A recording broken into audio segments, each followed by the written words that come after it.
nasci numa cidadezinha perto de Parma, onde a minha família mora há muitos séculos e anos. E nós temos restos dentro da paróquia de Vico Fértil, que é a cidade onde mora minha família, naquela região aí, Vico Fértil, de 1609, então me parece, Domenico Medioli. E anterior a 1609 não tem nada, porque a paróquia começou, o primeiro livro de 1609. Mas já moravam aí, né, como produtores agrícolas, mas mais como, em italiano se fala mugnaio. O mugnaio é aquele que moe o trigo, faz a farinha, tá entendendo? E não é apenas a farinha, porque tem a farinha branca, tem a farinha integral, tem o resto, tem vários tipos de farinha. Mas naquela região aí existia um canal que ligava um rio ao outro. Invenção dos romanos, né? Se você pega água na montanha, abre um canal e vai para o outro rio. E passando essa água, ela servia para movimentar as rodas de moinhos. A minha família tinha 7 moinhos ao longo desse canal, moendo trigo. E assim que viveram por muitos e muitos anos. Nos cemitérios que restam, porque alguns foram retirados, tá vendo? Tem lá gente que nasceu em 1808, 1807, mas eu sou fruto de uma família assim, uma família de interior que não tinha palácio, não tinha título de nobreza, era gente que trabalhava.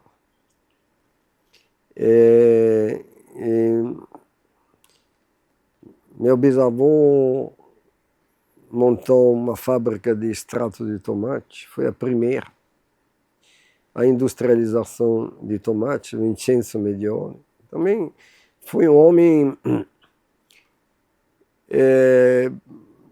ainda lembrado, porque nos moinhos, no principal moinho, que ele fez um monumento daquele moinho, e continua sendo um dos maiores do norte da Itália, onde tinha a roda que gerava energia, ele aproveitou e montou a primeira hidroelétrica da região. Não tinha energia elétrica. Em 1888 inaugurou. E começou a movimentar parte do moinho com energia elétrica.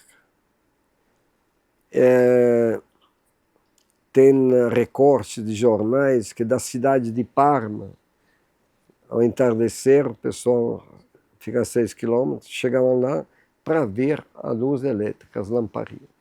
Então, ele foi um precursor. E dentro do DNA da minha família tem pessoas interessantes. Tem um que foi diretor de cinema, Enrico Medioli, que era o braço direito de Luchino Visconti. Escreveu muitos capítulos também do cinema italiano. Passa meio desapercebido, mas os grandes, quem gosta de cinema sabe quem que é Enrico Medioli. Ele era um primo nosso, dessa família. E tem outros também que ocuparam cargos relevantes. De qualquer maneira, é gente que sabia viver, né? É uma vida não luxuosa, mas uma vida agradável. Gostavam de ter uma casa boa, um jardim, hortas. Eu nasci aí, e como nasci na década, logo depois da final da Segunda Guerra Mundial, e ainda tinha muito resto de casas demolidas. A nossa casa era toda marcada de tiro de metralhador. A horta era uma cratera, porque caiu uma bomba que abriu um buraco a uma profundidade de uns 4 metros e um raio de uns 40, 50. Uma bomba para lascar mesmo.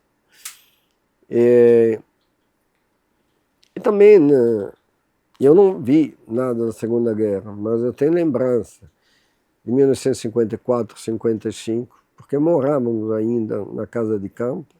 Eu tenho lembrança acredito eu, com 2 anos e meio, de 2 anos e meio para frente, eu lembro tudo. De qualquer maneira, era uma realidade muito diferente da nossa, né? Primeiro, não existia nem a televisão, né? Hoje tem toda a parafernália, como tem nesse estúdio de digitalização. Eu me lembro da primeira TV que chegou lá dentro de casa em 1954. E a TV tinha 3 horas de programa por dia, né? E meu pai comprou, foi uma das primeiras, vinham os vizinhos, parentes, para ver a TV. Tinha meia dúzia de TV em toda a cidade. E meu pai investiu na TV. Mas, como geladeira, vinha dos Estados Unidos, me lembro a marca Admiral, porque a Itália não produzia geladeira. Geladeira era uma coisa dos Estados Unidos. Tinha a geleira, aí comprava as barras de gelo, colocava lá dentro para manter fria as coisas. Mas a geladeira doméstica, me lembro da primeira geladeira. Portanto, se você fala hoje com um menino que não existia geladeira, não acredito. Ar-condicionado, nem se falava. Condicionado, ter ventilador era coisa rara. Então, nasci nessa época, uma época de dificuldade, entendendo? A Itália, até a escassez de alimento. O pessoal passou muita fome com a guerra, foi tudo destruído. E nós moramos no interior, a horta de casa, o pessoal tinha criação de galinha, tinha ovo, tinha pato, tinha coelho, tinha porco, era um grande sítio. E nunca faltou comida, mas tinha que valorizar até as migalhas que caíam da mesa. Essa foi a década de 50. E, portanto, também dentro de casa tinha muitas pessoas que as casas eram deploráveis, tinham perdido. Uma época difícil. Eu me lembro quando comecei, depois de Vicofertila, que é uns 6, 7 quilômetros de Parma, mudamos para a cidade quando começamos a estudar. E me lembro que ia para a escola, ficavam cerca de 2, 3 quilômetros de casa, e íamos ao pé, demorava aqui uns 15 minutos de caminhada, nos caminhávamos também rápido, uns 20 minutos. Se passava no meio do esgombro de prédios ainda que tinham sido bombardeados. E já tinham passado uns 12, 13 anos, porque para destruir uma hora, reconstruir é demorado. Mas era uma época muito diferente, né? Tem alguns filmes de De Sica, de Fellini, Ladrão de Bicicleta, né? E eu nasci naquela época aí. Telefone, nós tínhamos telefone em casa, mas o telefone era um luxo, entendeu? E para ligar também para uma outra cidade, era tudo, tinha que passar pela central. a TV, falam, vinham dentro de casa, gente para assistir, tudo era muito complicado e difícil. E a minha geração viveu transformações que as gerações anteriores não viveram.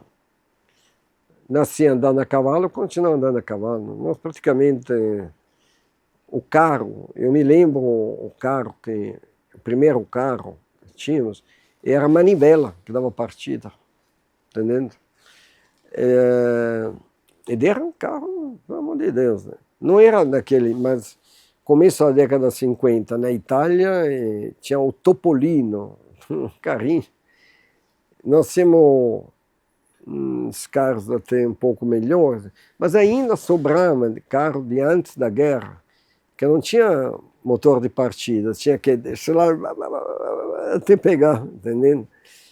E essa época, uma época de alegria também, não tinha televisão, a gente ficava depois do jantar, não tinha que economizar a luz, porque a luz custava uma fortuna, ficar debaixo das estrelas, né? E as estrelas caindo, tinha os vagalumes que iluminavam toda, e se escutava as histórias que meu pai contava, que também era muita lembrança da guerra, porque era recente, né? O que fez um, o que fez os outros, e aí o trauma também que essa geração viveu da guerra, da fome, da dor, de ter perdido parentes, irmãos, tios, metralhado, e a cada passo que dava, não, aqui morreu fulano, aqui morreu Beltrano, aqui caiu uma bomba, aqui e, digamos, a minha infância foi essa. Mas serviu, né? Porque você aprende mais no sofrimento, na dor, do que na alegria. A dor te estimula a avançar. A alegria, você fica parado, né? Já estou bom, fico aí.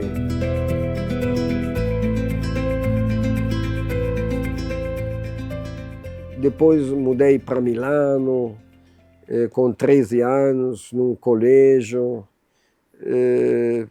até meio traumatizado, porque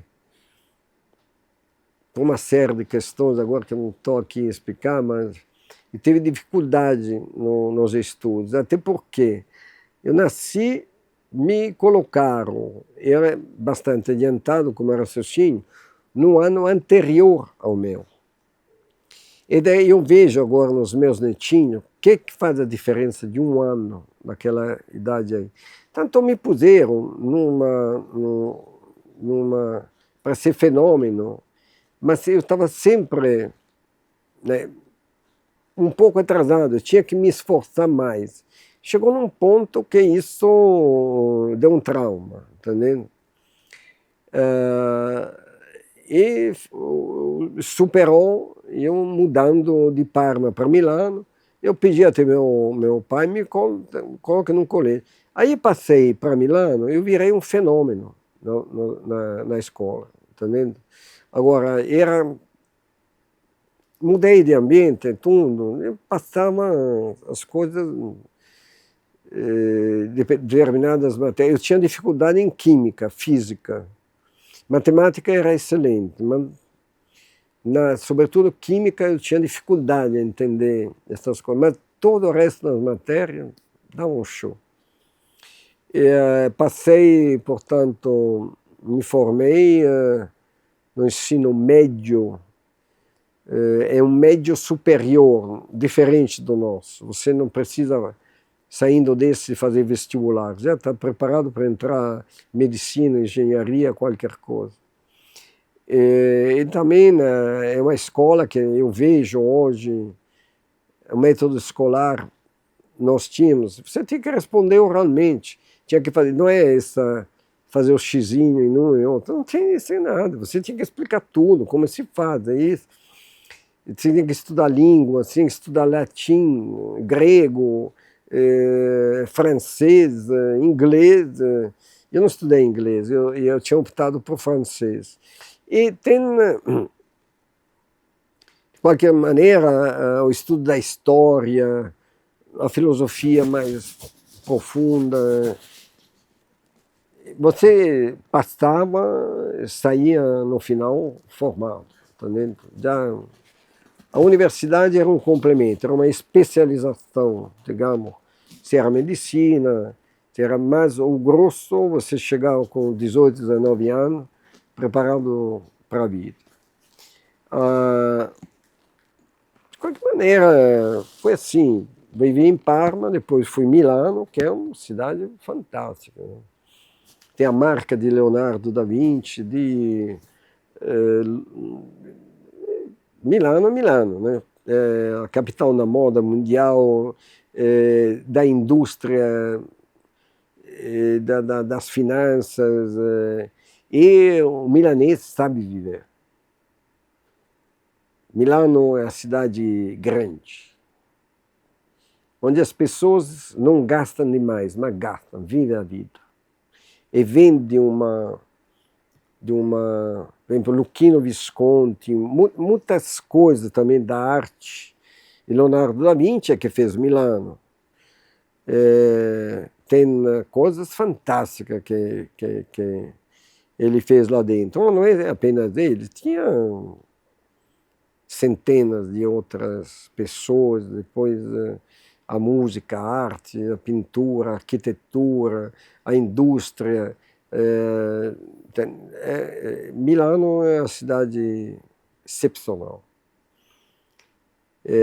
Fala muito de Paris, de Londres, mas Milano é insuperável.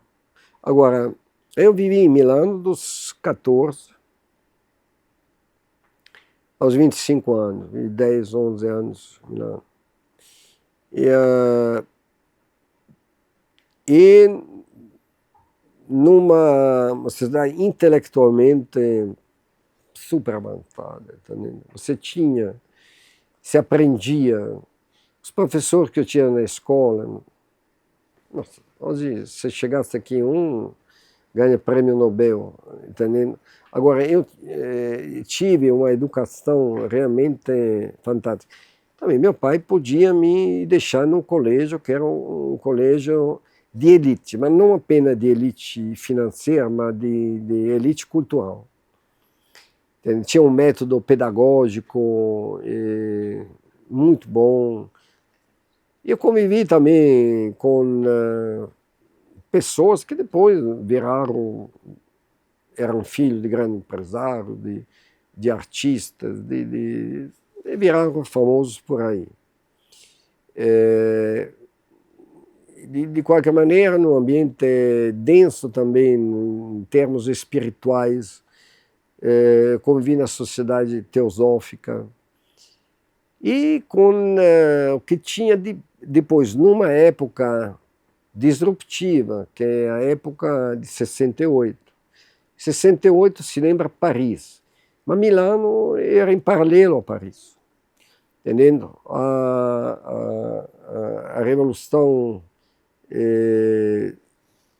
cultural que levou depois ao surgimento dos Beatles, dos hippies, da cultura oriental, não? Era uma coisa fantástica. Nós vivemos no meio. Estava lendo a biografia de Steve Jobs, que era 2 anos mais novo do que eu. Eu sou 2 anos mais velho que Steve Jobs. Ele morreu por problema de fígado. Eu consegui fazer transplante e sobrevivi, mas ele tinha muito paralelo. Ele também, né, é dessa época, na biografia dele, ele ia fui na Índia, fui nesses lugares de esoterismo e tudo. Os Beatles viviam disso, tem Harrison, tem My Sweet Lord, tinha John Beaz, o Vinha Show de Jimi Hendrix, aquela movimentação de John Beaz, de tudo era Creedence Clearwater Revival, que era o máximo. Tinha aquele que tocava violão, que agora esqueço o nome, e você ia ao sábado, domingo, assistir show com essa gente, não custava caro. E também você convivia em Brera, você tinha de tudo, entendendo que te interessasse, de filosofia, de qualquer coisa, de história, de intelectualismo, de movimento. Inclusive, em Milano, teve exatamente naquela época aí, 68, os primeiros atentados, a época do terror. Eu te falo, eu morava numa república perto de Piazza del Duomo, e aí, encostado no Duomo, tem a Banca da Agricultura, onde explodiu a primeira bomba, matou 12 pessoas. Nós estávamos na república onde estudava, deu um pulo na cadeira desse tamanho. Falei, o que é isso? Deu um terremoto? Ninguém imaginava, mas foi a primeira grande bomba que explodiu dentro de Milano. Nós estávamos perto. E foi um terror, porque aquela noite aí soltaram outras bombas, desativaram. Foi uma guerrilha lá dentro, né? E nós não dormimos aquela noite aí. Era sirene para cá, para lá, um inferno. E nós estávamos bem no miolo, estávamos ao lado de uma caserna da polícia militar, né, do Carabinieri, que era como se fosse aqui a Polícia Federal. Entendeu? Uma confusão aquela noite, não vou esquecê-la, não dormi um minuto. Mas foi uma reviravolta. Nós vivemos, né, essa época onde se saíam de uma fase muito tranquila, muito, digamos que em termos Caxias, para outra, não. Tinha que andar de cabelo comprido, com camisas floreadas, todas as cores, né?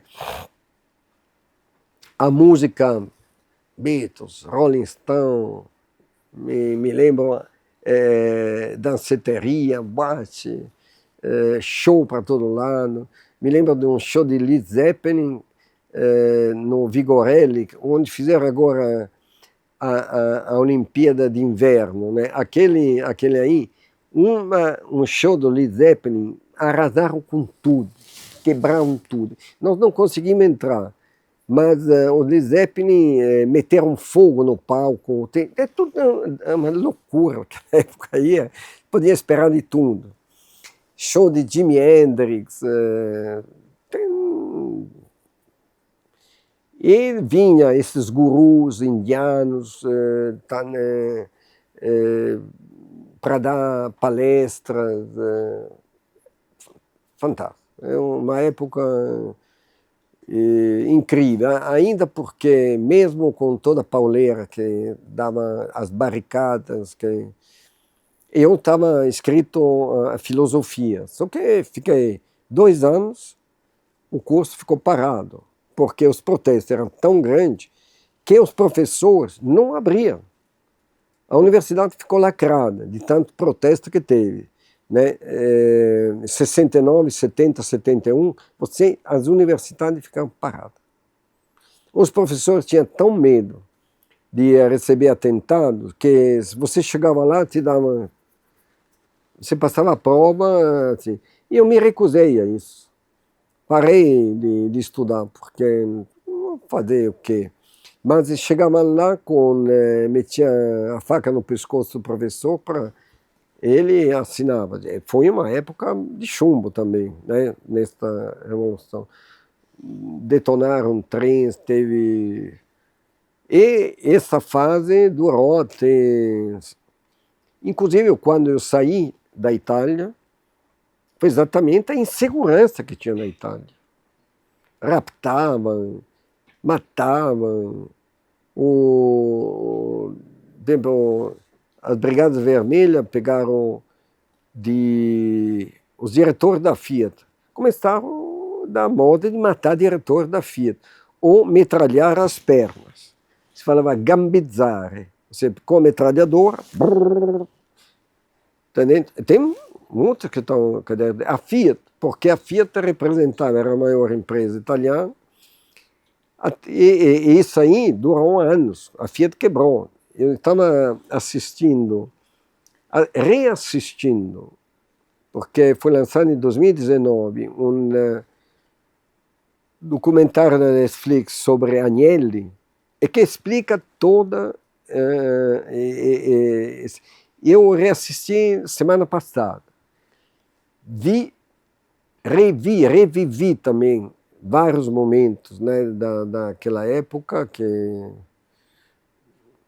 eu me lembro, cheguei em casa, meu pai quase chorando, mataram John Fitzgerald Kennedy. Quem que é John Fitzgerald Kennedy? 63, eu tinha 11, 12 anos, presidente dos Estados Unidos, mataram, que é o fim do mundo. Em 67, 68, eu tinha 16 anos, né? Aí, Homem na Lua. Como é que um homem vai na Lua? Naquela época, entendendo?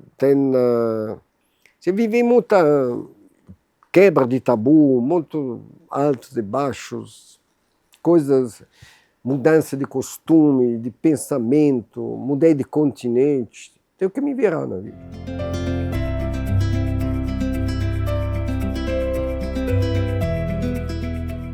Só que tudo isso te deixa também mais flexível, porque a especialização, na realidade, te fecha as portas. Quando um começa a ficar muito especializado, começa, digamos, sabe fazer bem, digamos, um bolo, vai a vida inteira fazendo bolo, fica atrofiando, entendeu? Perde o seu potencial. Agora, quando você vive já um momento de dificuldade e que te obriga a você fazer, você não tem um empregado para fazer, você não tem alguém que possa ajudar, você vai ter que fazer. Aí você começa a tirar da realidade, entendeu? Você e ver que pode fazer. Tanto na minha vida, muitas coisas eu tive que aprender apanhando, fazendo. E outra coisa, as mudanças, né, são dolorosas. Você deixa a sua família, primeiro em Parma, para Milano, depois de Milano, vem para o Brasil, forma sacudida. Entretanto, te fortalecem como individualidade. Individualidade, te dá muita resistência. E eu acho que essa resistência também desenvolve com uma boa educação, com uma educação eclética, muito voltada, não é especial, porque a especialização, te dou um exemplo de advogado, também estudei direito, estava muito bem, depois cansei de direito, passei para filosofia. Mas, porque era simples demais, não me agregava nada. Aí passei para filosofia, porque tinha psicanálise, psicologia, e me aproximava um pouco da parapsicologia, do esoterismo, da teologia, entendendo? Dessas coisas que... Tá, quem sou eu? O que eu faço nesse planeta? Entendendo? Eu tinha essa pergunta. E se muita pessoa toma um porre aí, esquece disso. Mas eu tinha que tentar entender qual era a minha posição nesse planeta. Entendendo?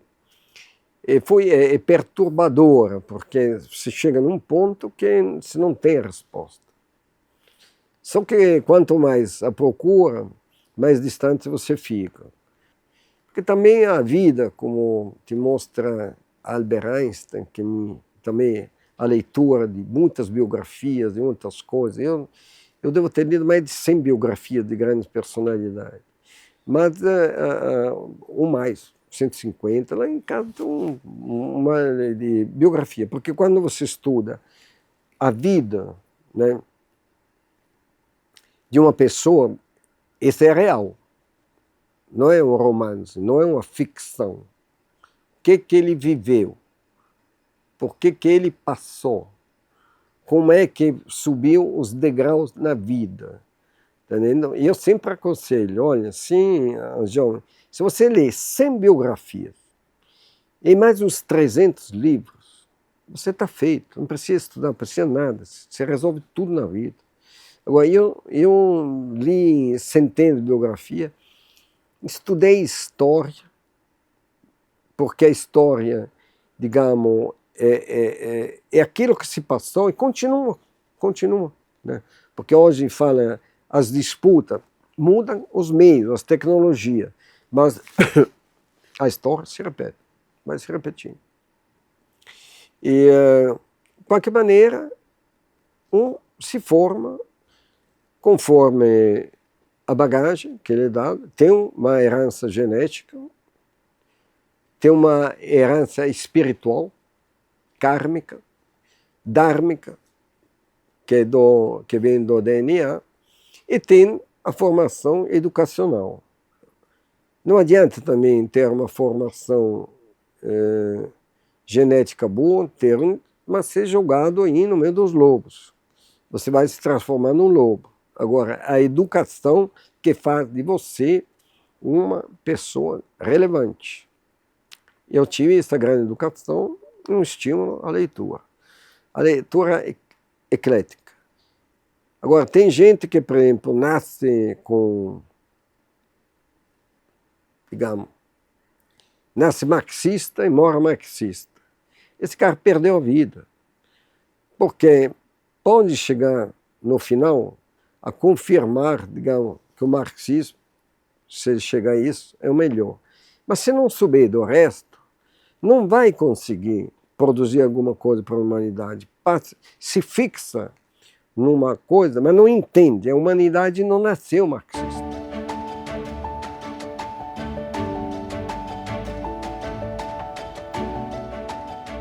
Exato, nessa época em Milano também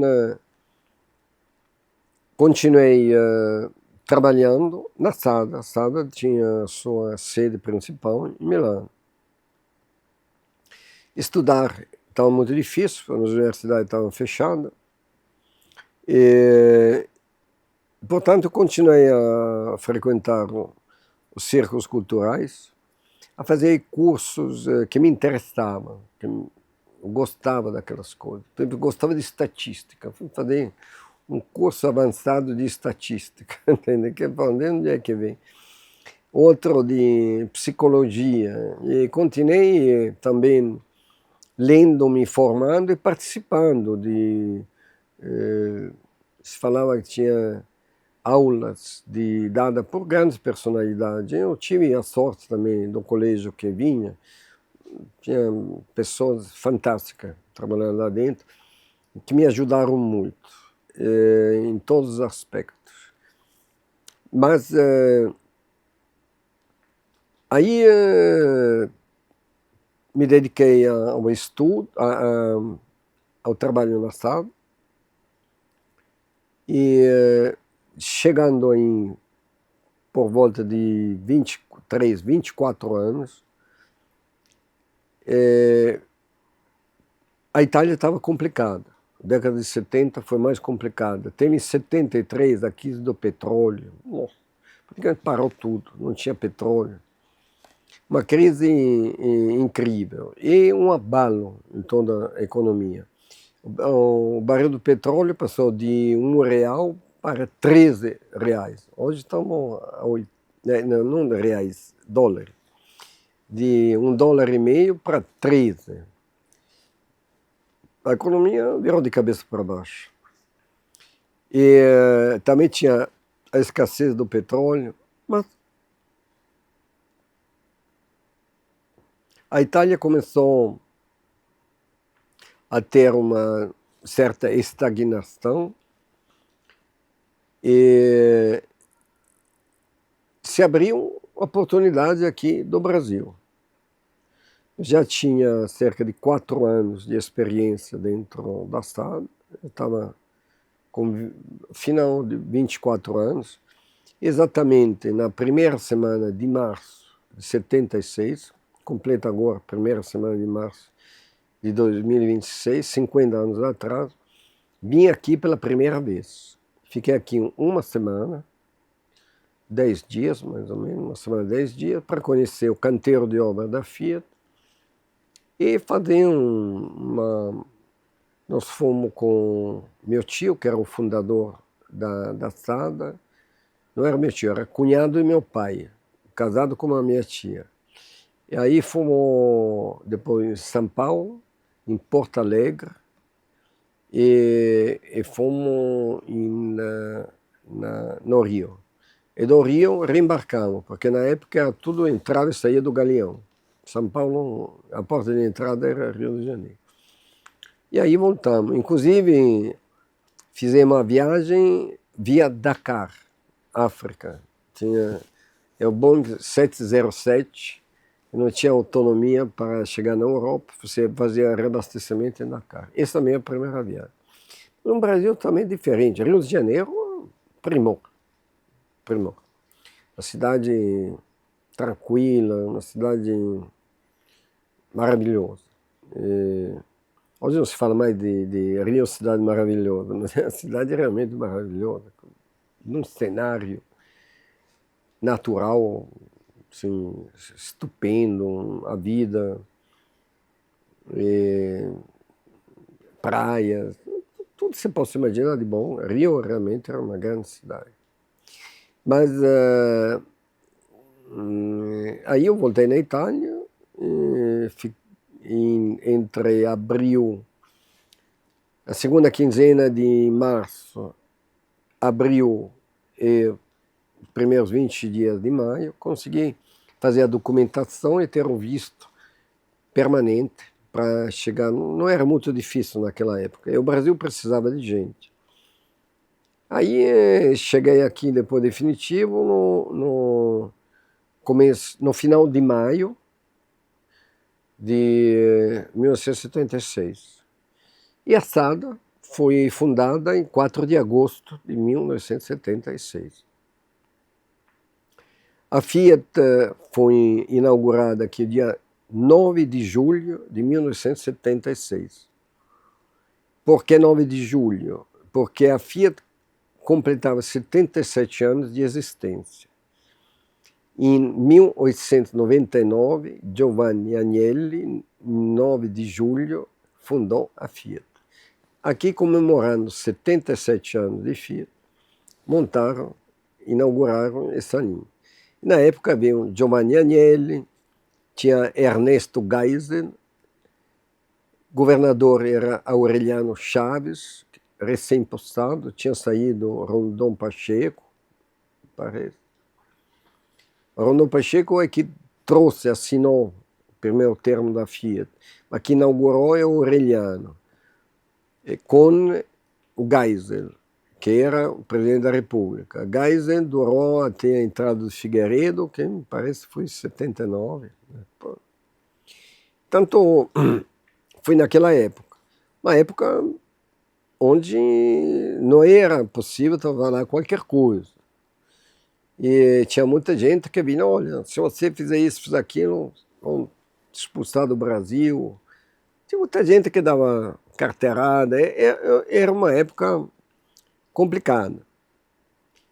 Belo Horizonte praticamente tinha acabado de ser inventada, né? Inaugurada, tinha tudo para fazer. Belo Horizonte tem a cidade Jardim, maravilhosa, tinha uma vida muito boa, mas parece que tinha 300 mil habitantes. Né? E você chegava aqui, enfim, do anel rodoviário, que depois era só de 2 pistas, o antigo anel rodoviário, para Betim, era deserto. Eram pastos, não tinha praticamente nada. Né?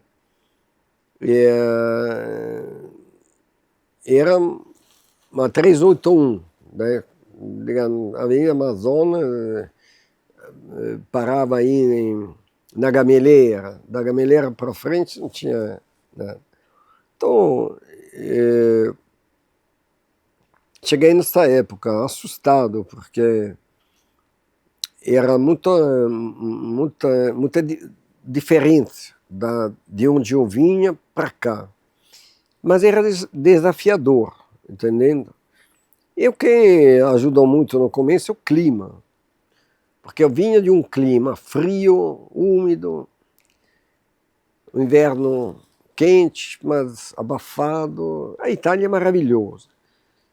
Mas aqui não tem clima melhor no planeta que em Minas Gerais. Entendeu? Você vê,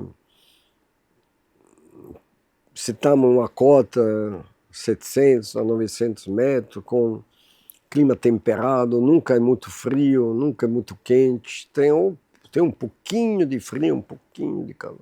Então, meu clima mudou muito de lá para cá, porque dava até geada, né? Eu me lembro, eu passei a morar em Ibirité, levantava tudo branco, né? Um frio, para tomar banho tinha que aquecer o banheiro, a geleira. Mas era uma outra época. Agora, os desafios chegaram um por um. Você não vai engolir todo. Agora, eu me lembro quando eu chegava a trabalhar, pegava um papel de rascunho, listava que problemas eu tenho. 20 problemas. Disso, daquilo, num canto, no outro, eu fixava aquilo e, olha, vamos tentar hoje resolver. No final do dia, tinha arriscado a metade, um pouco mais. No dia seguinte, pegava, entrava outro, e eu tinha que ir a Rio, a São Paulo, porque transporte, não vai transporte aqui dentro, vai transporte, e no começo era muito de São Paulo, do interior de São Paulo, naquela região de Limeira, Campinas, onde estavam os fornecedores, tinha a antiga Fenemé, Fábrica Nacional de Motores, que depois virou Iveco, lá em Duque de Caxias, no Rio. Tinham que montar uma filial lá, porque havia muito intercâmbio também entre Rio, que hoje praticamente acabou, entendendo? Mas também o porto de saída era Rio, as coisas entravam, portanto, Rio e São Paulo foram aí. Mas também tivemos que abrir uma pequena filial em Joinville, porque as fundições vinham tudo de lá, tinha muita fundição que vinha de lá, então começou assim. E quando eu trabalhava na dita carga seca, ou seja, carga geral. Em 1979, agora, nós éramos transportadores também de automóveis, porque SADA significa Sociedade, Autotransporte, Depósito é armazém, associados. Essa aqui desculpa, é expedizione, ou seja, despachos, que é a maneira de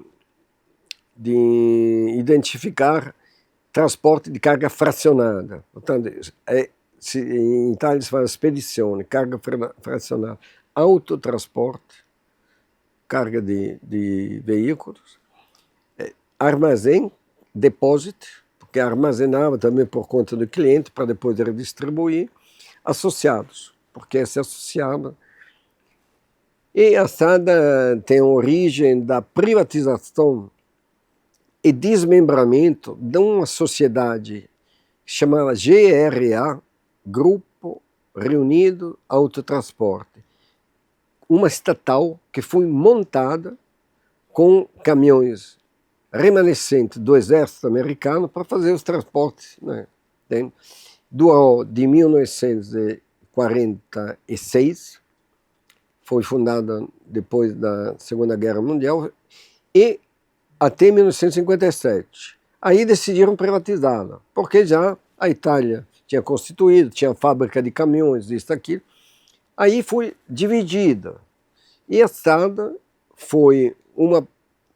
Até porque meu pai, eu, o cunhado, né, filho da minha tia Olga, era diretor na Gra. Ele falou, olha, é um bom negócio, entrem e comprem, vai a leilão. Foi a leilão com o Bovespa. Na realidade, compraram os lotes de Torino, Milão, Roma e Nápoles, que são as 4 maiores cidades. Todo o resto, Bolonha, Veneza, a parte adriática, mas a parte do Tirreno foi engolida nessa privatização. Aí começou a estrada em 1957. Herdou a sede da Gama, era uma sede muito precária. Começou a trabalhar e fazia trabalho lá de...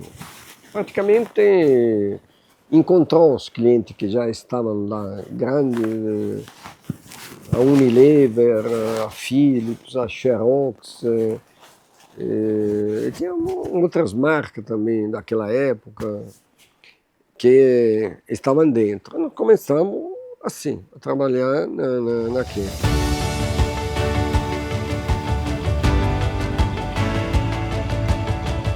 Em 1979, a Fiat, devido à crise interna, devido à confusão generalizada, essa fábrica não conseguia vender mais do que tanto. Fiat 147 era um carro que fez sucesso, mas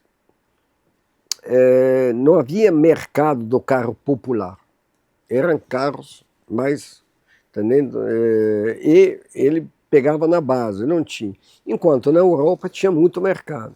Aí a Fiat se transformou em exportador do Fiat 147.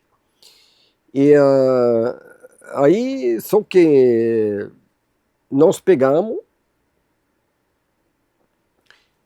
com um frete que era cerca de 20% mais baixo, mas eu fiz uma carreta que carregava 20% a mais.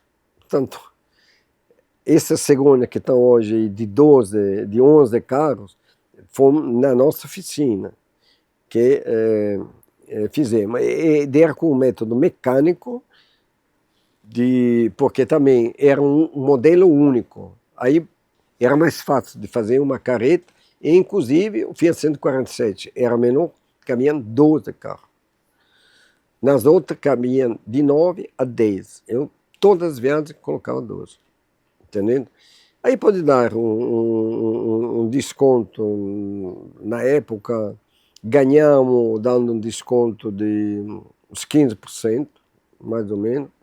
Mas o meu frete correspondia a um 20% a mais. Portanto, consegui dar economia ao meu cliente, diminuir o número de viagens e faturar mais por viagem.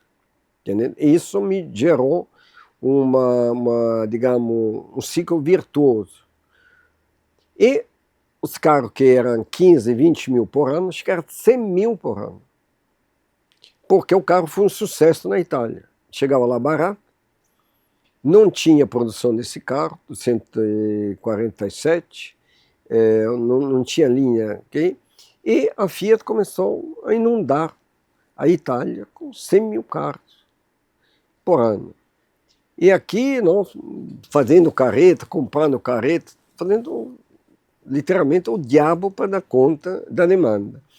E as outras transportadoras não queriam entrar, porque tinham um frete bem mais alto. Eu falei, se eu vou dar 20% de desconto aqui, vou canibalizar o meu transporte. Mas na realidade não era um transporte picado, tem outra constituição. De qualquer maneira, era um transporte de curta distância, 450 quilômetros, enquanto a média nacional era de quase 2.000 quilômetros. Portanto, é muito caro passar no Rio, descarregar no porto, era tudo difícil. Mas nós acabamos entrando dentro do porto e nos transformando também em operadores portuários, que ninguém queria ser. Tinha o Pierre Maurois, no Rio, que era o centro do Rio, nós desbravamos, era um pátio de sucata. Fomos lá, com a minha equipe, eu fiquei lá no Rio muito tempo. Limpamos o Pier Mauá para abrir espaço, para descarregar os carros e os primeiros navios Ro-Ro carregarem. Ninguém acreditava, ninguém, tinha cheio de sucata lá dentro, falou, pode fazer o que você quiser. Depois desbravamos, fizemos lá embaixo, o outro, onde tem hoje. Mas foi toda assada. Em Angra dos Reis também abrimos um outro terminal de carga, porque em determinado momento eram tantos os movimentos que o rio não comportava. Aí abrimos Angra dos Reis, fazíamos Angra dos Reis e Rio, com as nossas carretas. Mas de qualquer maneira era trabalhar dia e noite, sábado e domingo. E eu me lembro que no começo também, quando as técnicas aqui, um pouco diferentes da Europa, eu até instruí carregador de carro, subia as rampas.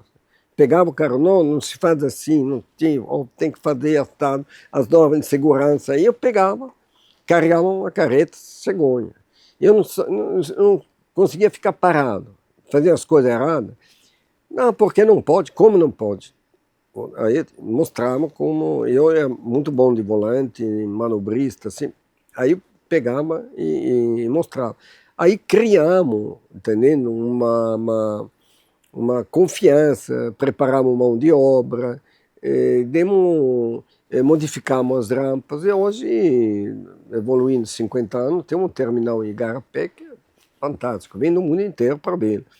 Um aprimoramento, diminuímos o grau de rampa, transformamos tudo em hidráulica, em pneumático.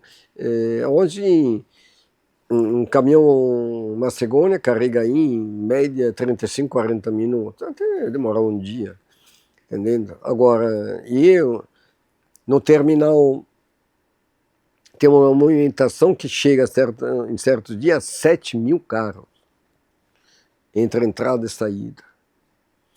Tem dias que entram 3 mil e saem quase 5 mil. Né? Me parece que os recortes passam 8 mil de movimentações, então não é fácil. Tem gente que para movimentar aí meia dúzia de carros fica doido.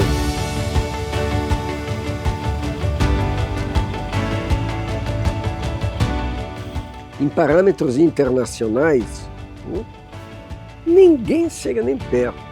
Aí quando pergunta, assada é o maior operador logístico no mundo. Pega na Google, vê os pátios que nós administramos, pátio dos Estados Unidos, a Europa, Paris, Itália, tudo. Você vê, pega no Google. No mesmo espaço, eu coloco metade dos carros, fizemos todos. Ah, mas como? Pega aí, vê. No meu pátio cabem 30 mil carros. Por quê? Também, não, mas porque o espaço aqui... Sim, mas você tem mais distância, mais transporte, é difícil, aumenta. Todos os movimentos são em sentido horário. Como em sentido horário? Nós inventamos sentido horário. Porque se você não tem um sentido, aí tromba carro toda hora. E quando tem muito movimento, você tem 4, 5, 10 acidentes por dia. Nós não temos acidente mais. Entendendo? E tem outra recuperação das águas pluviais, grama que não pega fogo, porque tem um problema de incêndio. Fomos uma empresa que rastreou, hoje temos rastreado mais de 5 mil veículos, em 2013, com controle de tudo, movimento, comunicamos com o motorista, tem otimização, e plataformas operacionais que todo mundo copia. Pode copiar. A Coca-Cola todo mundo copia, mas você troca a Coca-Cola por outra, custa diferente. Não. Agora, como vai? O que é assado? É a Coca-Cola da logística automotiva. Aí todo mundo quer assado. Não, vem outro, sim, tudo bem. Então, primeiro, não somos sensíveis a métodos que não seja aqueles corretos, né? Tem aqui, lá, mas depois chega. Não, é melhor o sapato que não custava mais caro. Não custava mais caro. É ler de a nossa tarifa. Portanto, nós temos, como a Coca-Cola, o melhor preço, porque não tem nenhuma Coca-Cola mais barata que a Coca-Cola. E tem o melhor gosto e sabor. Entendendo? Portanto, com menos, você compra mais. Você tem garantias. Né? Nós movimentamos, eu estava vendo, no primeiro trimestre, que é o menor do ano, nós movimentamos 180 mil carros.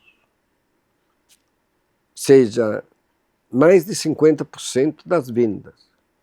Em saída de fábrica ou de importado, passaram pela estrada. A nossa sou empresa com controle auditada, com uma posição irrepreensível, até porque não interessa. Nos interessa ter um ambiente correto de negócio. O dia que não for correto, fecho.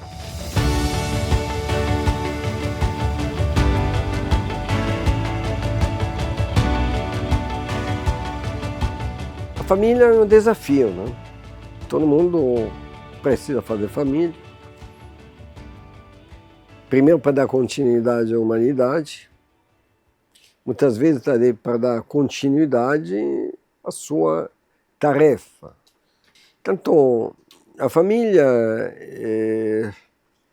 você tem que deixar, primeiro, os filhos livres de escolher o seu caminho. Não pode... você tem que dar exemplo. Porque cada um tem que escolher o seu caminho. Alguns aceitam o desafio de atrás do pai, da continuidade, até porque gostam, e nasceram também com DNA que leva a essa predisposição, que vem da família, vem de muitas coisas. Mas a família, para um grande empresário, pode gerar uma grande ajuda, a minha me ajudou, mas tem que saber também levar digamos, os deveres da família com muita responsabilidade. Quando cheguei aqui no Brasil, uma das coisas que me esclareceu, mas que depois é uma coisa bastante sábia, fala, olha, pai rico, filho nobre, neto pobre, entendendo? Digamos, 3 gerações se faz uma coisa, acaba, se encerra um ciclo. Por que o filho vira nobre? O pai rico, digamos. Pai que arregaça as mangas, faz todo o sacrifício possível, ganha e se identifica muito com o dinheiro, com aquilo que ele tem, com o luxo. E o filho que não é estimulado ao sofrimento que o pai passa a viver como um herdeiro. Então, o herdeiro do trono da Inglaterra, disso, daquilo. Agora, tem que realmente evitar que os filhos assumam essa posição de nobreza e que adquiram mais uma situação de consciência, né? Primeiro, estamos aí num mundo com uma missão, mas a missão é muito variada e diferente. A minha missão é uma, por exemplo, Juscelino Kubitschek tinha uma missão, a filha dele, Matarazzo. Matarazzo Deixou 360 fábricas, tudo. Você ouve falar de Matarazzo? Tem hoje, digamos, nem 1 por 1000, mas os Matarazzo fizeram a vida deles, né? E pode ter Matarazzo que estão muito mais felizes do que o Francisco Matarazzo. Se matou a vida inteira, com um monte de problema. Só que, digamos, o destino dá a cada um carregar a cruz que pode carregar, tá entendendo? Eu carreguei desafios, não me custaram. Não me faço de vítima, de levantar cedo, de estar tarde, de fazer certas coisas. Como não sinto peso, às vezes estou cansado, eu tenho que descansar, né? E me dedicar a outra coisa que me limpa a cabeça. Mas eu aprendi a conviver com naturalidade com as coisas. Porque também tem coisa que você faz um plano, um projeto, para dar certo. Mas no meio do caminho, tem coisas que mudam.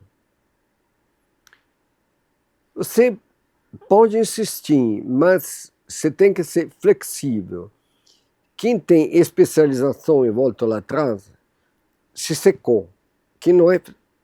Olha, eu peguei um caminho errado.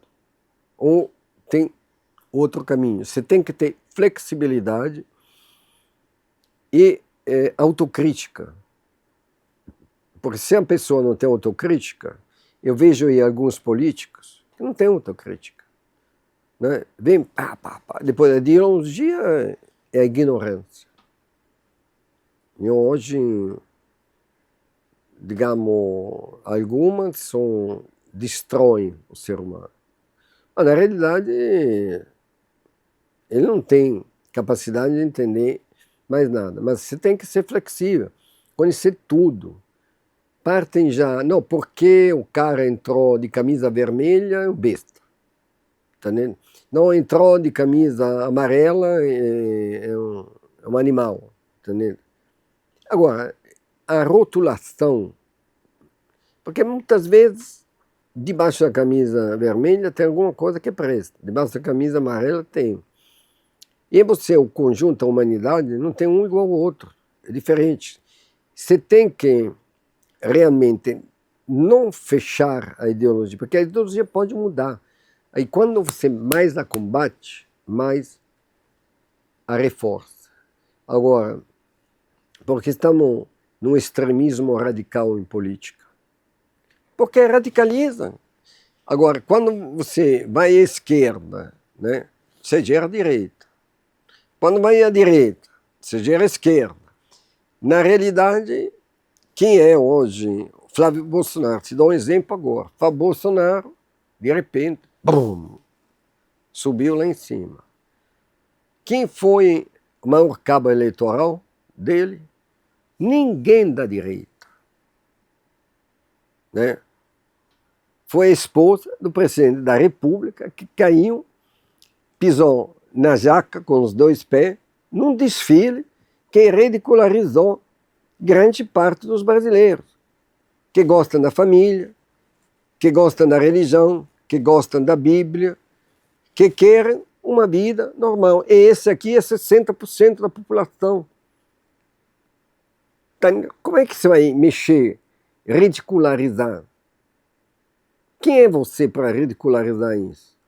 Agora, me pergunta, explica, o que foi? Agora, na vida, você pode ser evangélico, pode ser católico, pode ser o que quiser. Agora, se você está em paz com você deixa em paz a sociedade. Cada um encontra a sua paz. Né? Fala, cada um tem o seu direito de amar como quer. Agora, você vai perturbá-lo?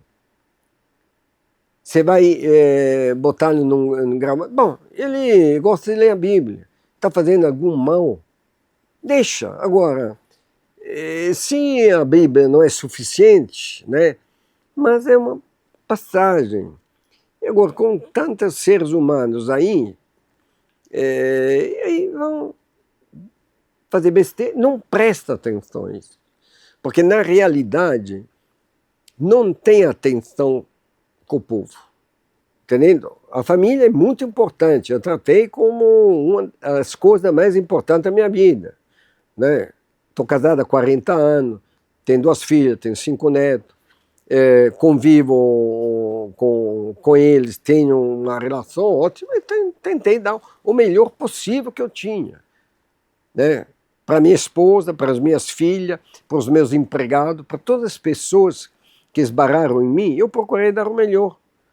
Quantos chegaram na minha empresa, na prefeitura, que não sabiam praticamente nada? Pum, floresceram. Porque eu trato e não me importa de dar mais oportunidade. Se dá oportunidade, que aproveite. Ótimo, eu fico torcendo, entendendo? Para que... Bom, tem gente que não, aquilo aí não pode falar, não pode dizer. Não, eu falo, ensino, explico. Senta aí, olha, não precisamos... Escuto. Como é que você resolveria o problema? Bom, não está resolvendo da melhor forma, mas está resolvendo com a cabeça dele. Isso é importantíssimo. Porque eu não consigo cortar minha cabeça e enfiar no lugar da dele. Agora, se ele está convencido que aquele método tem uma lógica, deixa a lógica dele. Agora, se você tem um pneu, digamos, murcho, mas que ainda roda, entendendo? Deixa ele rodar, pelo menos vai. Agora, não, isso aqui você para tudo, o carro, você tem que deixar, depois você explica para ele, no meio do caminho tem um posto, dá uma parada, aumenta a calibragem, mas hoje tem e a desgraça, sobretudo no Brasil, o empoderamento. Todo mundo quer ser importante, entendendo? E quando não consegue ser importante como individualidade, mas não quer se destacar pelo exercício do poder, ganhar poder para impor, entendendo? Isso é empoderamento. De qualquer maneira, a humanidade está aí. Eu vou interferir. Deus permitiu, a lógica do nosso universo é essa. Não vamos mexer com ela. Vamos tentar fazer isso, né? Do limão uma limonada. Vamos tentar fazer das coisas o melhor possível. Agora, é lógico que em uma sociedade bem instruída, uma pessoa não se torna um delinquente.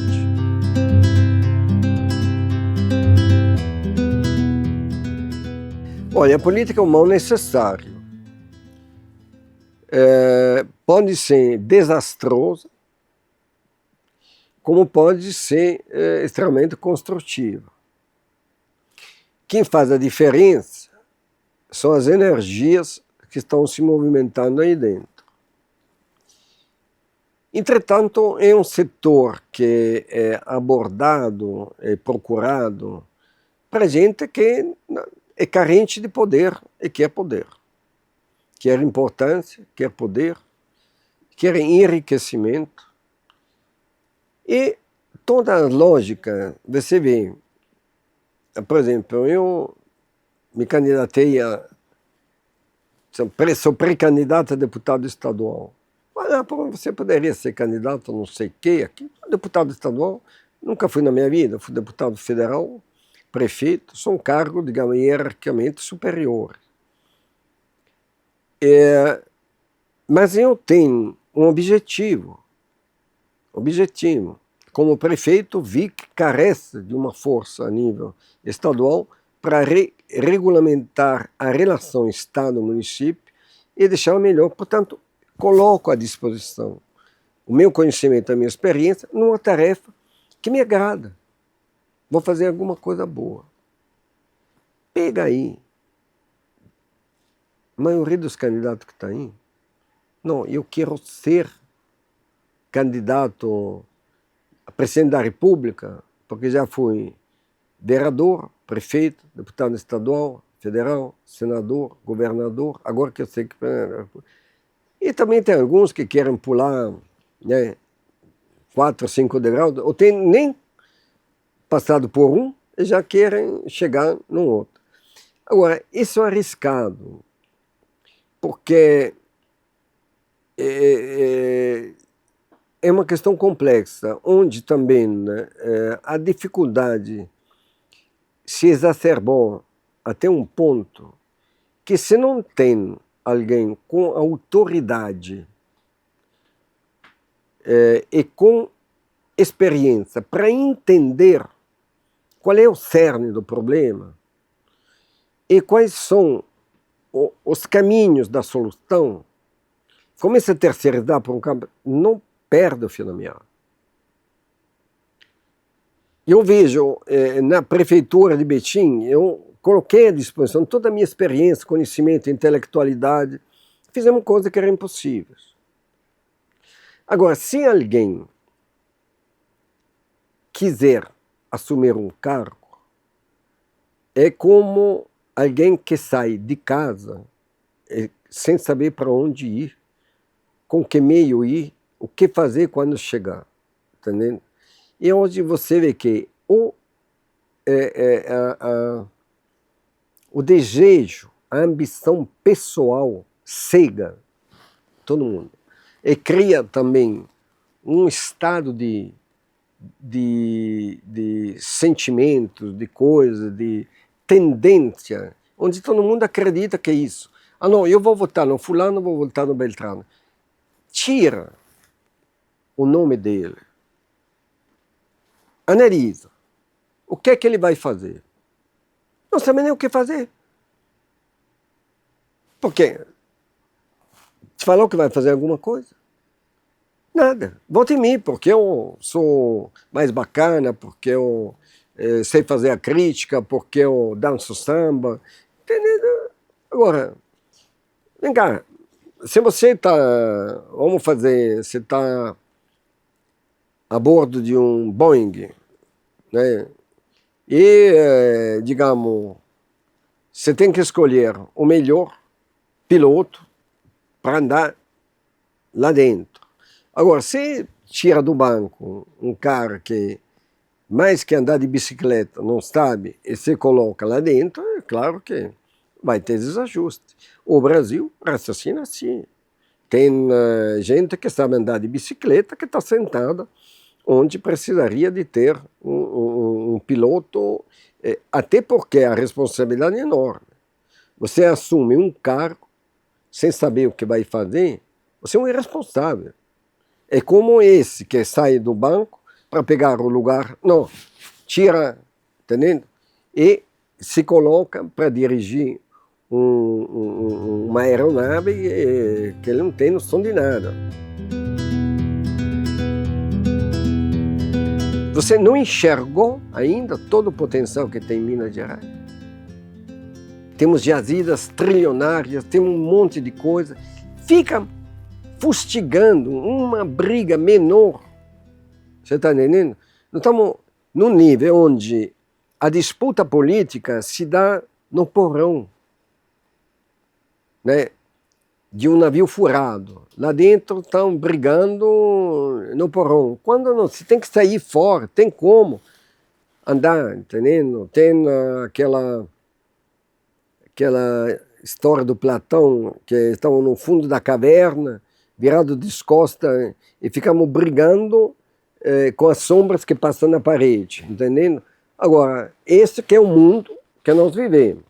Agora, se você tira e fala, olha, sai da caverna, tem um universo, tem trilhões de galáxias, tem isso, agora fica brincando aí dentro. Agora, o potencial do universo é isso, é fora da caverna. Nós estamos discutindo na caverna. Agora, dentro da caverna não tem a solução, tem que sair dela, entendendo? Agora, aqui a discussão é terrível, fazem coisas e você vai discutindo, não consegue resolver nada, entendendo? Ainda, só que a ignorância generalizada dá a impressão, não, desses que estão no fundo da caverna, ah não, conseguiu, no fundo da caverna, sei lá, matar uma barata. Aí virou, digamos, virou um deus, porque lá no fundo da caverna arruma alguma coisa. Agora, fora, você vai da caverna, tem mata, tem rio, tem córrego, tem mar, tem ilhas, tem continentes, tem oceanos, tem um universo inteiro, tem planeta, tem galáxia. É isto. A nossa política é ínfima, no fundo da caverna. Tanto se raciocina aí, direita, esquerda, pauleira, aquilo lá. Bom, você tem que parar as coisas. E falam, quais são... E tem muito político também, toma ações, sabendo que o povo vai sofrer. Ah, mas é bom que sofra. Eu não consigo. Não consigo. Está entendendo? Porque se eu fizesse isso, eu me mato. Eu estou vivo hoje porque vivo de um sentimento. Eu vou contrariar meu sentimento. Agora, não me interessa se o governador, o prefeito é de outro partido. Aquilo que eu posso fazer, eu faço. Porque também, como empreendedor, tenho funcionários, família. Eu sei que depende de mim, no final do mês, das minhas ações, depende de 10 mil famílias. Vou deixar de pagar salário, não fazer isso, fazer aquilo. Não, quanto melhor, melhor. Em vez, hoje, os políticos, quanto pior, melhor. Quanto é pior para um, é melhor para ele. Agora, estamos nessa dicotomia. Não vai nas coisas.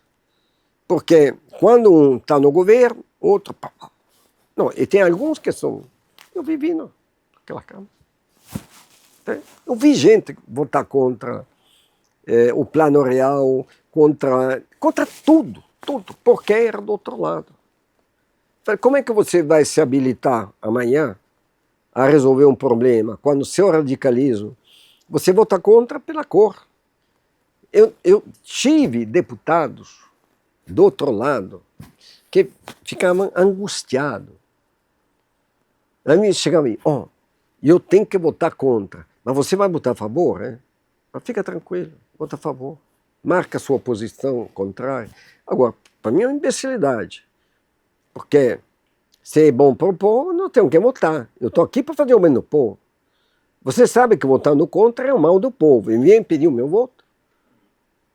Entendendo? Agora, eu assisti de tudo aqui dentro. Agora, política é essa briga na caverna.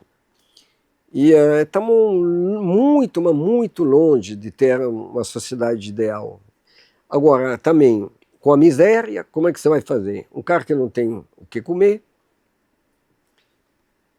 e não é pena comer, é a maneira que ele ganha o pão. Porque tem aquele ditado se você tiver alguns peixes e uma vara, você vai dar os peixes ou vai dar a vara? Se você dá a vara, o cara vai pescar o resto da vida. Se você dá 4 peixes, no dia seguinte ele está aí. Agora, todas as políticas, infelizmente, no Brasil, negligenciam as varas e ampliam.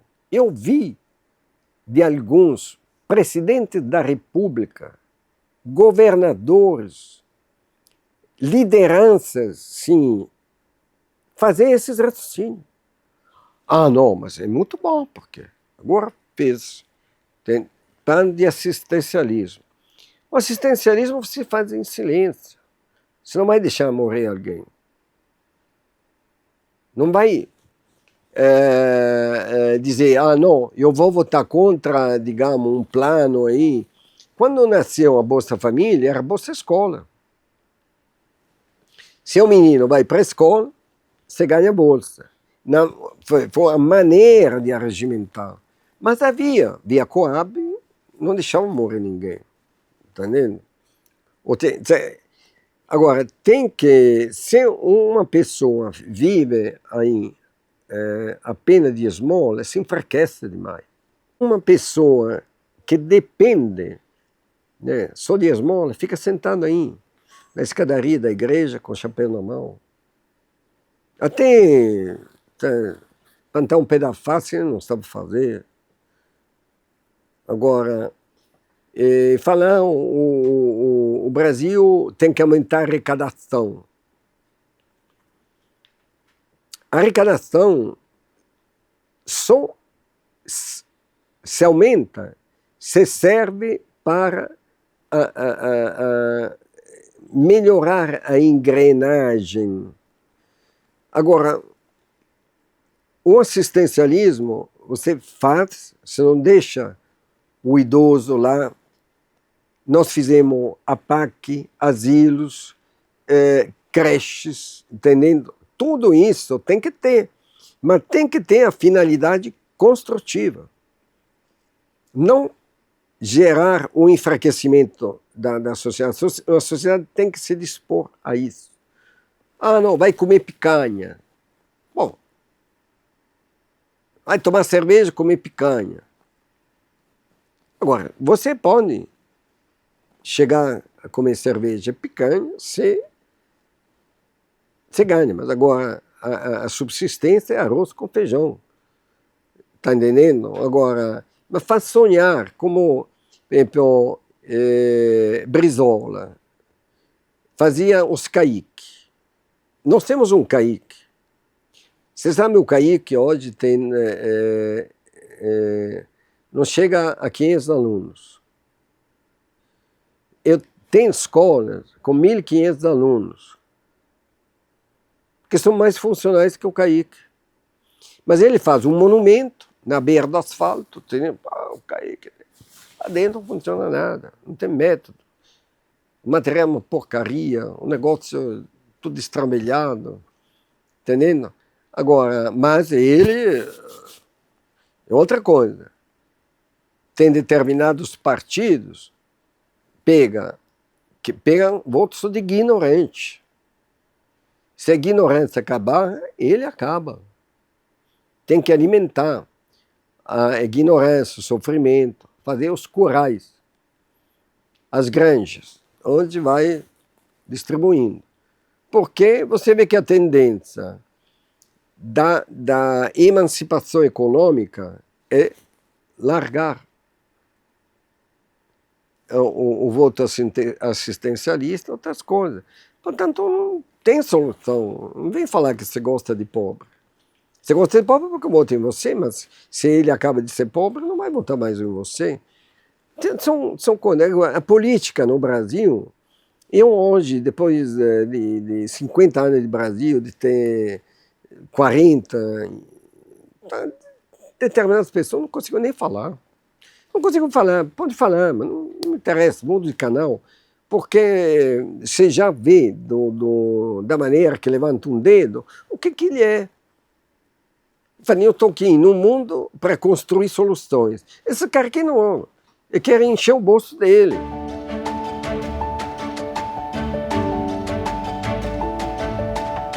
O que me inspira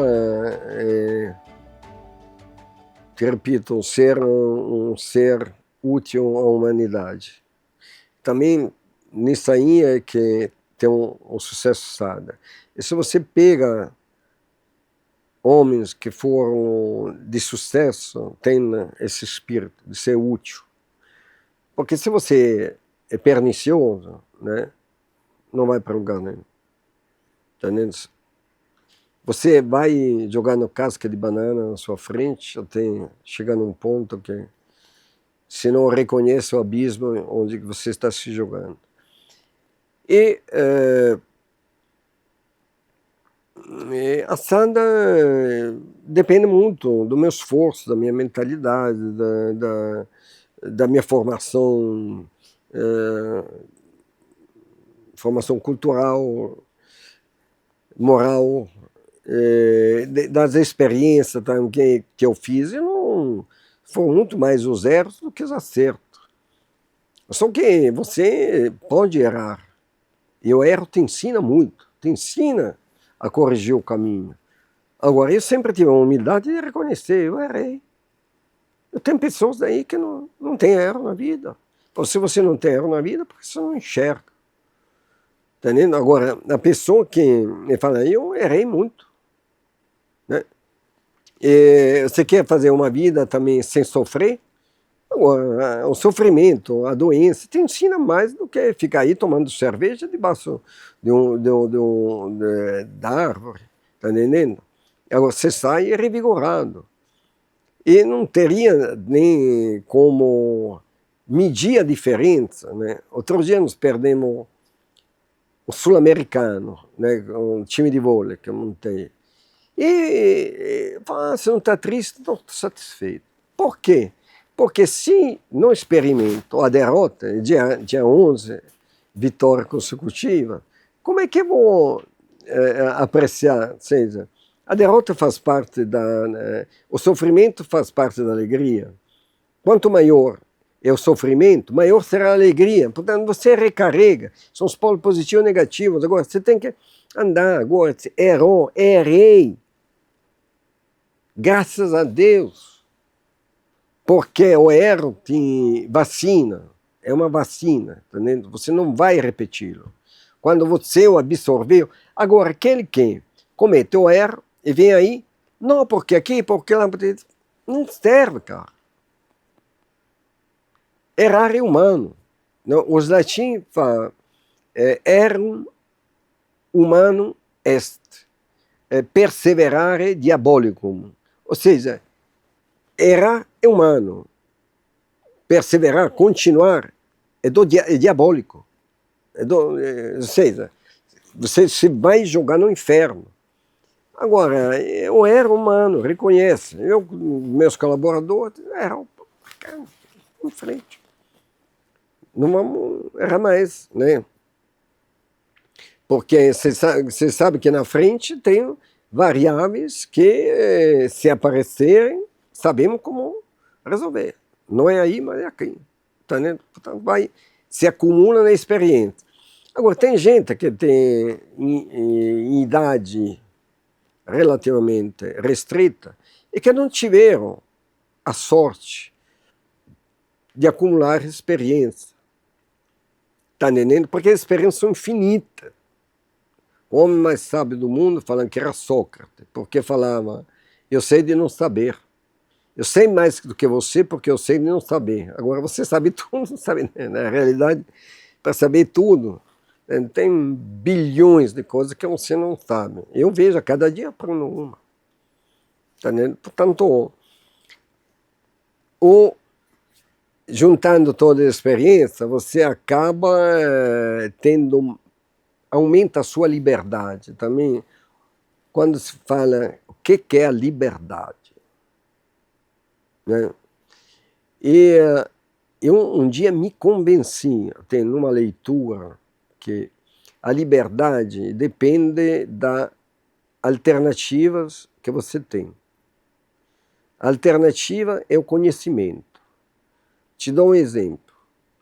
Se você fala, você conheceu só uma maçã vermelha, não sabe o que é a maçã verde, a maçã amarela, você vai perder 70%, 66% das maçãs que tem no mundo. Agora, você tem que conhecer o que tem para poder até aproveitar. A experiência te dá isso. Agora, se você deixa de ser um especialista, então, eu sou um bacana. Entendeu? Normalmente o bacana é aquele que sabe. E eu entro no setor, não sei nada, mas eu entendo do setor.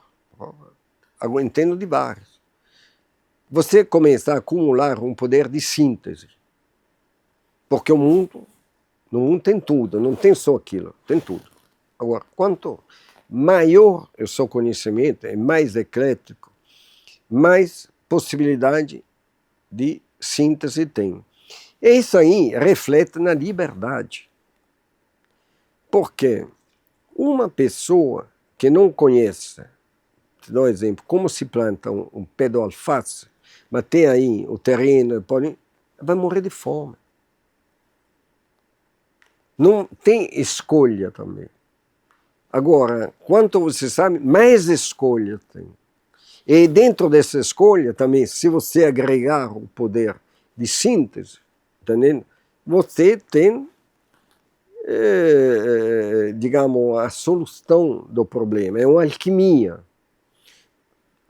Falavam os alquimistas, que faziam milagre, transformando chumbo em ouro. Na realidade, você tem chumbo, se você não acredita que pode transformar em ouro, não vai transformar, mas tem um caminho, né? Agora, que os alquimistas encontravam. Agora, a alquimia é aquilo, é isso aí. Agora, se eu não tenho conhecimento, não tem liberdade. O que vai fazer um sujeito aí? Porque a educação aumenta a liberdade de você escolher. Se você não tem conhecimento, não tem liberdade. Se te falam que no mundo existe só um continente, não vai esquecer que tem outro, meia dúzia de continentes. Tem um, os outros 6. Portanto, conhecimento aumenta a liberdade.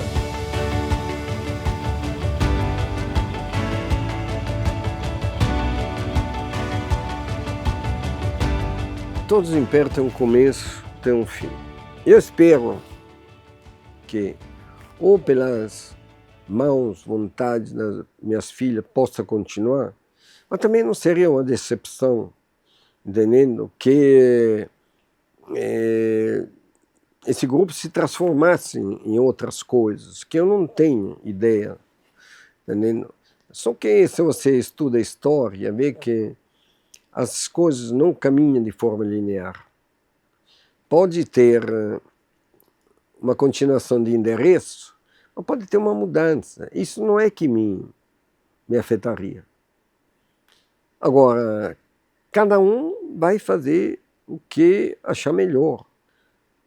Agora, digamos, durante todos esses anos, eu fui o servo, o mentor de um grupo que ousou entrar em vários setores, que se deu bem, algumas coisas errou, mas outras teve a flexibilidade também de mudar de caminho quando o caminho estava fechado, estava errado, teve a humildade de reconhecer erros, teve também a responsabilidade de propor, de oferecer aos seus parceiros, tanto cliente como trabalhador, soluções sustentáveis, soluções que melhorassem o desempenho, não apenas econômico, mas qualitativo, que nós carregamos isso. As nossas iniciativas, sobretudo nos últimos 20 anos, se destinam muito a essa grande tarefa que nós temos de deixar um mundo sustentável para a humanidade que vai crescendo. Tanto valorizar o meio ambiente, as fontes renováveis, respeitar a limpeza, as águas, tudo que é possível, entendendo? Uma maneira de colaborar com o mundo. Tem outros que, em vez, só pensam no dinheiro. Não interessa como. Nós temos aí exemplos nesses dias. Só pensa no dinheiro. Mete a mão em 80 bilhões e não sabe o que fazer, vai preso. Entendendo? Agora,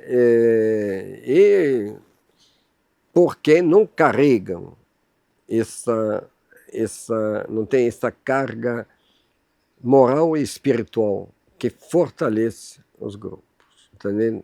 Agora, não digo que meu caminho é o correto, deve ter coisa muito melhor do que o meu caminho, mas quando é coerente e tem consciência, são aderências que se criam na caminhada e que geram um clima virtuoso, que te permite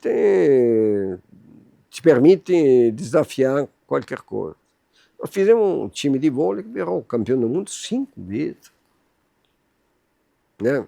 Perde alguma, mas é um fenômeno a nível mundial. Começamos em Betim. Tem gente que está gastando bilhões para virar campeão do mundo, tem chique árabes, tem magnatas russos, tem deslumbrado italiano, não conseguiram fazer o que nós fizemos. Com quê? Com pouco. Né? Mas pegando no fio da meada.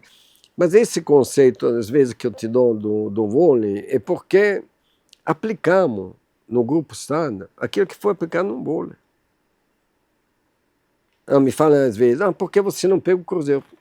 É muito tumultuado. Me ocuparia muito tempo. E já tem também gente boa hoje.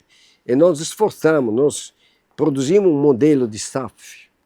Que depois chegou meio conturbado, mas chegou ao SAF. E falava, não tem jeito, Cruzeiro como clube não vai para lugar nenhum. A Fórmula Clube não tem dono, não tem responsável.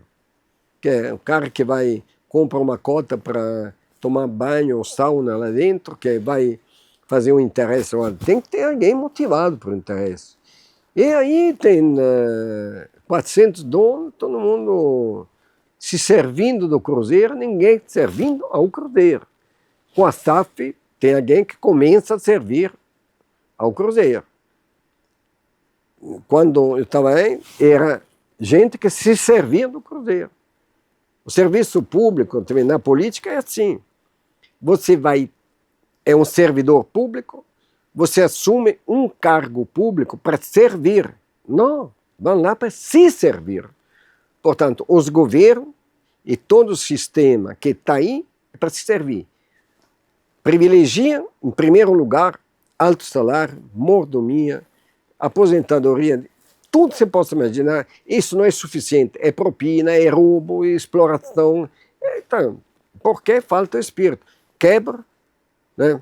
Agora, você tem que também manter, né, na controle sobre máquinas que são impulsionadas por esse sentimento, é muito duro. Eu te falei, sofri como gestor público, mas segurei. Tinha responsabilidade e te falo, não envelheci e não adoeci. Não tirei nem férias. Não tenho arrependimento. Fiz e repetiria em cheio aquilo que eu fiz. Fiz o bem, fiz o bom, estou de alma tranquilo. Está entendendo? E sou feliz. Fala, eu teria aí, sei lá, conhecer a China. Não quero conhecer a China, não me interessa. Quero ir em Nova York, não me interessa Nova York. A minha felicidade é cumprir aquilo que eu posso fazer no lugar onde eu estou. Tá entendendo? Portanto, a Sada foi influenciada por isso. Os próximos 50 anos, aí eu saio fora. Tá entendendo? Daqui a pouco acabou, não tenho mais horizonte. E as minhas filhas, os meus sobrinhos, os meus netos que estão chegando aí, vão fazer o que eles quiserem, entendendo?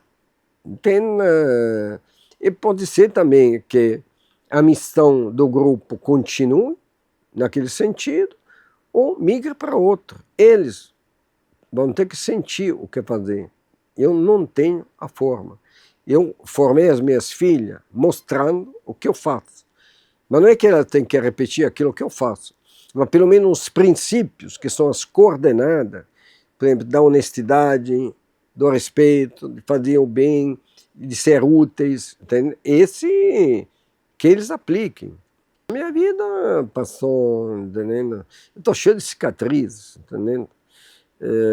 Tanto no corpo como... Mas isso me fortaleceu. Entendendo? Me deu um sentimento, não digo de dever cumprido, mas, em primeiro lugar, acho que foi muito pouco prejudicial ao planeta. E sempre que pude, colaborei com ele, colaborei com a humanidade. E se não fiz mais, é porque não consegui.